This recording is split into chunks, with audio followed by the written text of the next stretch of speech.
Hi, everybody. When I was younger, I didn't really understand the difference between home and house. Surely my house was my home, right? What was so difficult about that? Over the years, however, I realized how complex the word home really is and how important it is to understand what it means to me. But before any of us can figure out what home means to us, we first need to answer this. Where is home? Or more commonly asked in this question, where are you from? There are several ways I could answer this question. I could say I'm Chinese. As you can see, my ethnicity is Chinese, my DNA is Chinese. But I don't speak a word of Chinese, and I hardly understand Chinese culture. So can I really say that I'm Chinese? Or I could say that I'm American. All my legal documents say that I'm American. I'm a citizen of this country, and my passport was issued by the US government. But the longest I've lived in this country is 6 months. So can I really say I'm American?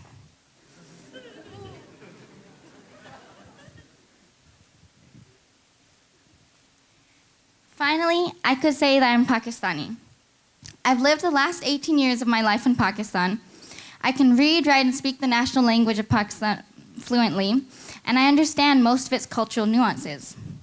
Even so, I will never see things entirely from the Pakistani perspective. Do I then have the right to say that I am from Pakistan? Even though my answer to this seemingly simple question, where are you from, isn't so simple, some of you here today have even more complex identities. Some of you know that you live between multiple worlds. You can't fully identify with one culture, yet you feel comfortable in multiple cultures. The late Anthony Bourdain, one of America's most influential chefs, once said, "Where is home? Most of us are born with the answer. Others of us have to sift through the pieces." Dictionaries often define home as the place where one lives permanently. In that case, I am homeless. In that case, many of you are homeless. We have become an extremely nomadic generation, moving because of family, jobs, and education. As our world becomes more interconnected and the stigma of intercultural marriages decreases, more of us can relate to the latter part of Bourdain's quote. We have to sift through the pieces to figure out where we are from, to figure out where is home, and what home means to us. Most Biolans I talked to about this disagreed with the typical dictionary definition. When I asked some fellow students the question, "What is home to you?" these were some of the answers. Home is where I feel safe, where I have family surrounding me, where I feel total acceptance and love, where I can be completely myself, where I know I can return to. The common factor in people's views of home seems to be a place of comfort. Home is a place where we can rest and let down our defenses. But not everyone has this experience in their homes. In Pakistan, I made deep, lifelong friendships with my Pakistani neighbors. But there was, and will always be, a part of me that they can't understand. After all, how can I expect my friend, who can hardly afford to buy shampoo, to understand that I fly across the world to study at a university like Biola? On the other hand, in America, I'm making friendships here at Biola that I know will last. Still, my American friends are also unable to fully understand my life in Pakistan. There will always be a part of myself, my Pakistani self, that I have to explain and even defend when it is contrary to American beliefs and culture. If home is defined as somewhere you can return to, what if that's impossible? In high school, I attended a very small boarding school in northern Pakistan that became my home. When I graduated from there, my 7 other classmates scattered to 4 different countries and 3 different continents. I knew that even if I visited my boarding school after graduation, it would never be the same again. It would only be a reflection of what I called home. Similarly, when I left Pakistan to come here, I was forever leaving home in Pakistan as I knew it. In Pakistan, arranged marriages are the norm, so most people people get married in their late teenage years. Most of my friends are getting married this winter. Although I will be able to meet my newlywed friends again in the summer. Yes, I am not a cannibal, everyone. Life will never be the same again when I visit.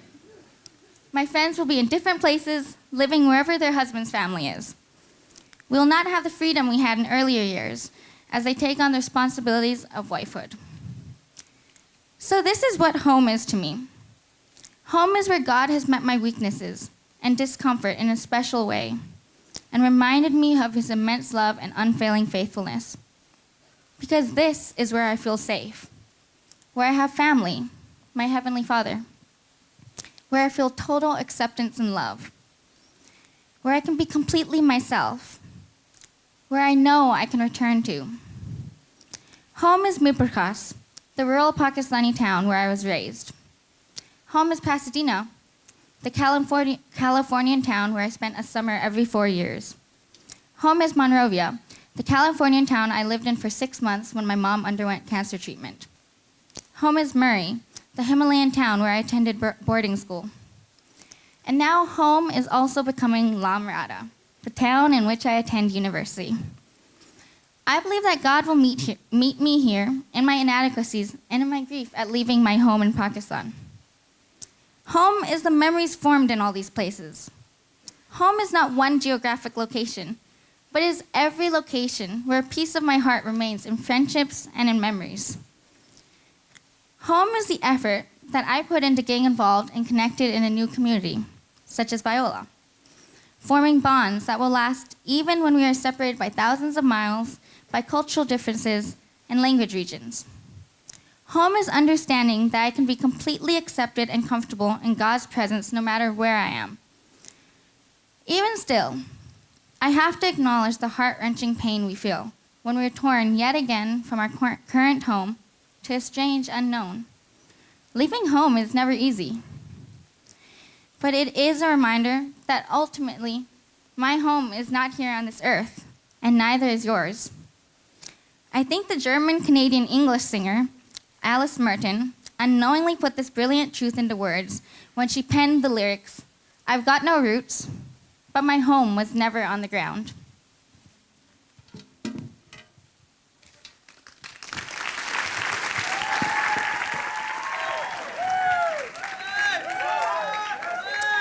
So, what does home mean? What does home really mean to each of us here? Does a kid that have a perfect family means home to them? If we think like that, we think of home on a really surface level. What if the kid that doesn't have a family and lives in an orphanage? What if a kid that has only a single parent? What if the kid that lost their family in the war? So home to me, HOME, honestly opened my emotions. And I'm gonna share with you guys my personal testimony and how I define home. So I was born in New York, Long Island. When I was 2, I moved to Hong Kong. I moved to Shanghai when I was 10 years old. So, and then now I'm here at Biola studying in the United States. Being back here doesn't make me feel home.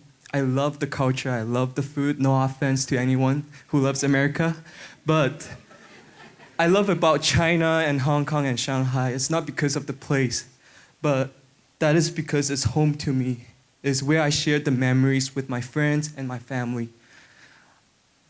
Home is where you feel safe and secure. My parents are both business people, and they can just work in front of a laptop. So 24/7, they work in the house with me, in the home. Every time I go back from school, I will see them, they will greet me, give me love, and encourage me to stay strong. I was at school, was like not safe and secure. I was introvert and shy. I was severely bullied, all kinds of like nicknames, degrading nicknames, drawing inappropriate stuff on my book, stealing my stuff, throwing in the trash can bathroom. I was so lonely, and also by the fact that I was bullied by a huge group, and I was like alienated, depressed, and sad. I was by myself. I was thinking, what is home? But every time I come back home, it's like I feel free because I felt safe and secure with my parents and my sister. On my way to school, during the recess, I always listened to Chris Tomlin and Lecrae.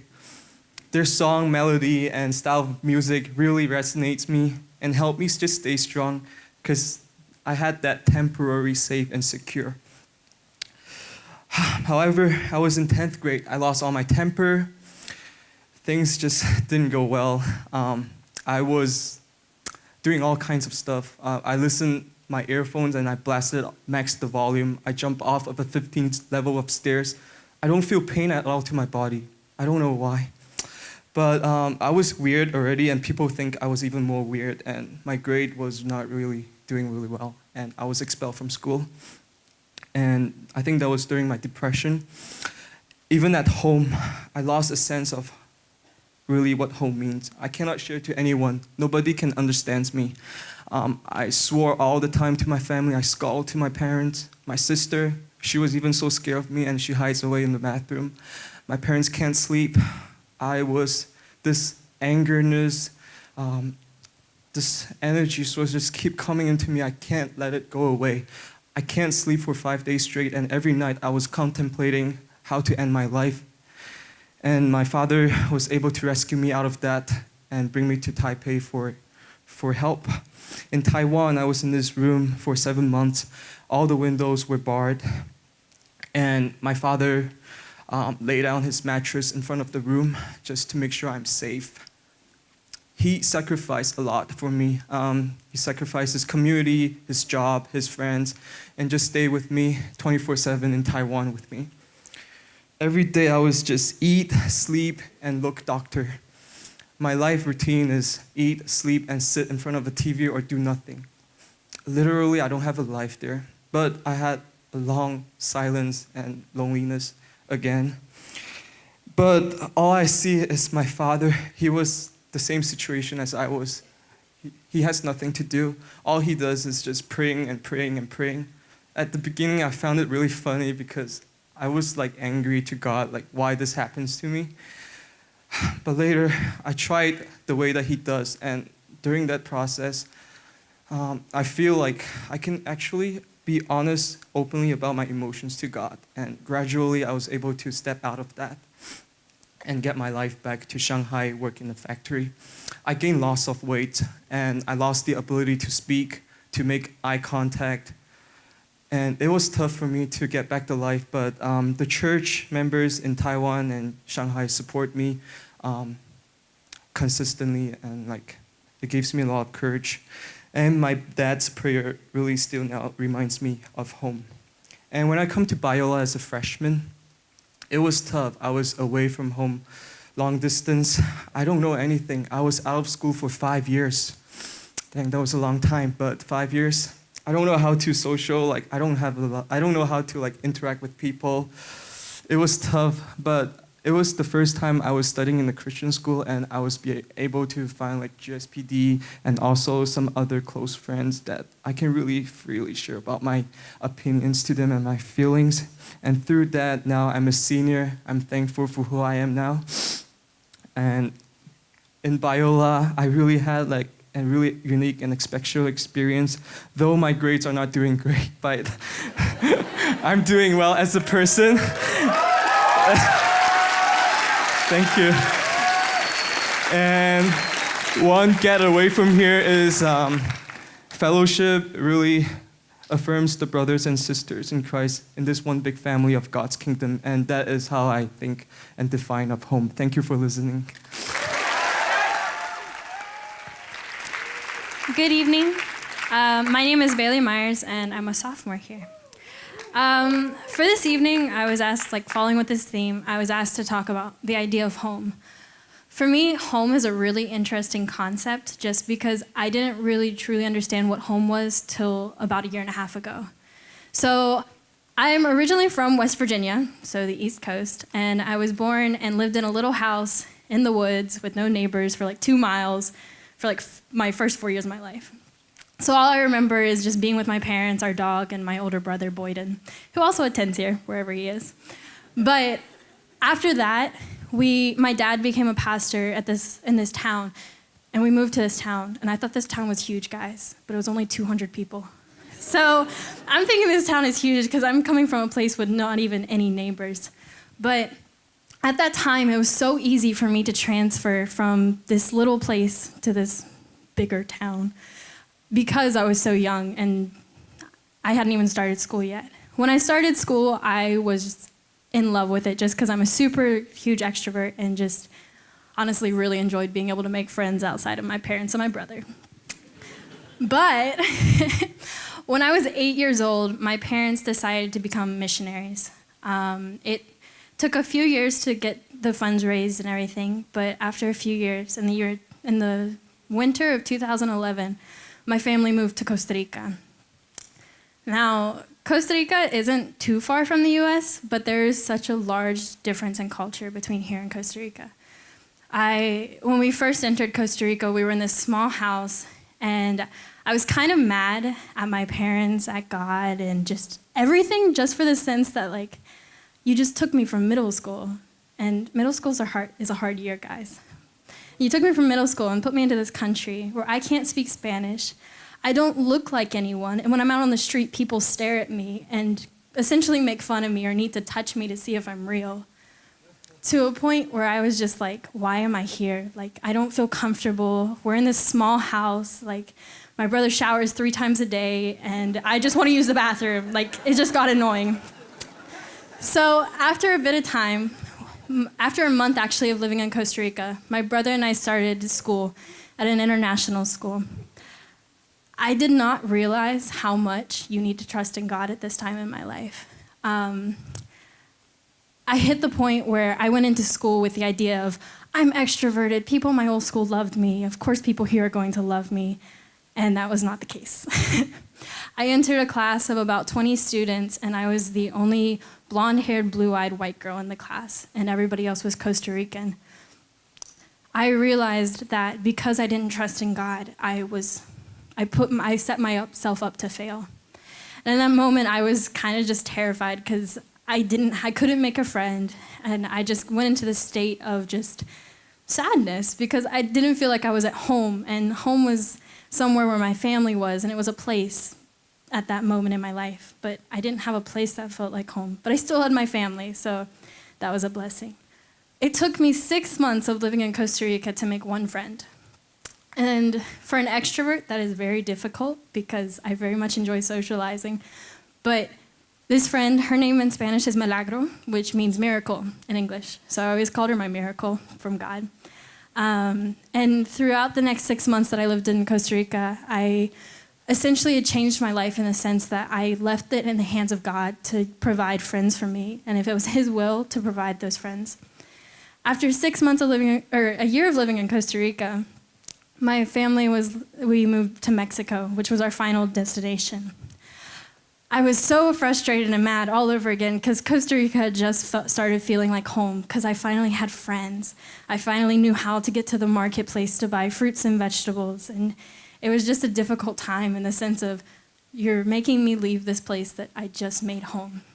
But I went into Mexico with the idea that this is God's plan. I'm going to leave it in His hands for Him to provide the friends, for Him to provide the place to make it feel like home.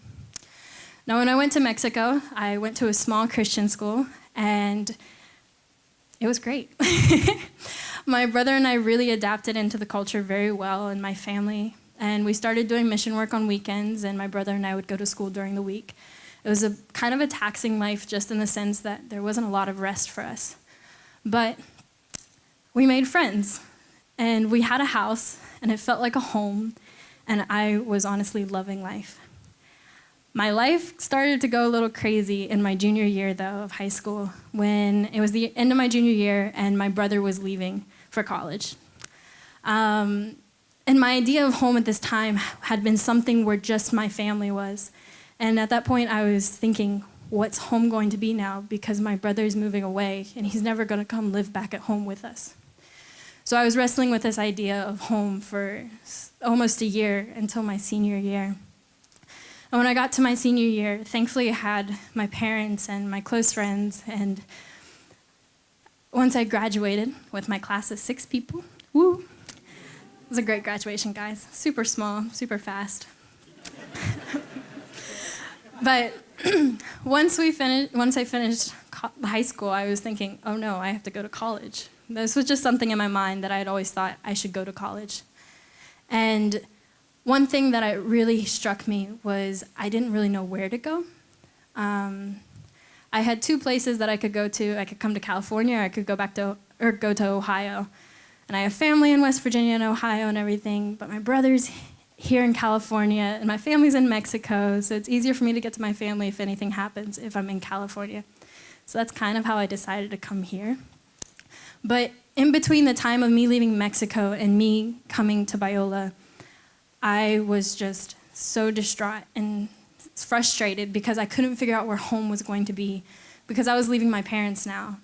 And I knew at that point that my family was never going to live together again. My brother and I have to grow up, become adults, live our lives kind of thing. We can't just go home and bum off our parents for the rest of our lives. But it hit the point where I was just struggling with that idea. And I was challenged at the time by a musician to start writing music. And I played guitar and sang at the time, so I started trying to figure out how to write a song, kind of locked myself in a room for a day and just sat there with the idea of home. And I'm leaving Mexico, and the culture that I associate with at that time is Mexico, but I look like I'm from the United States. And just that struggle of who am I and where can I consider home to be? Where is my family going to be? Where is my house going to be? And I realized at that point that my home is not necessarily here on this earth. I have friends once I graduated, my friends kind of spread out across the earth. I have friends here in the US, to Chile, to Korea, to Israel, and to Mexico, of course. But I realized that those people were never going to come together again. And all those people don't even know each other, honestly. They're never going to be in one place. And also the fact that all the houses that I lived in, you can't really combine houses to be in one place. Or the smell of the markets, or walking through the downtown of every city. I realized that home is going to be when I get to heaven, and I'm going to feel comfort in the fact that I'm with my Father, and also the fact that I'll be with my friends and family that I've made along the way. I think that as Biola students, as all of us, honestly, as we've transitioned into being college students, we've reached this point where we all had to transition to make Biola our home. I don't think this is something necessarily special for global students to have experienced. I think that that's something that, as young women and men of Christ, we've had to experience the idea of what home is. So I hope that you guys can understand what home is from all different perspectives. Discover who you're called to be at Biola University, a leading Christ-centered university in Los Angeles, with programs on campus and online. Subscribe for more of our videos and learn more at biola.edu.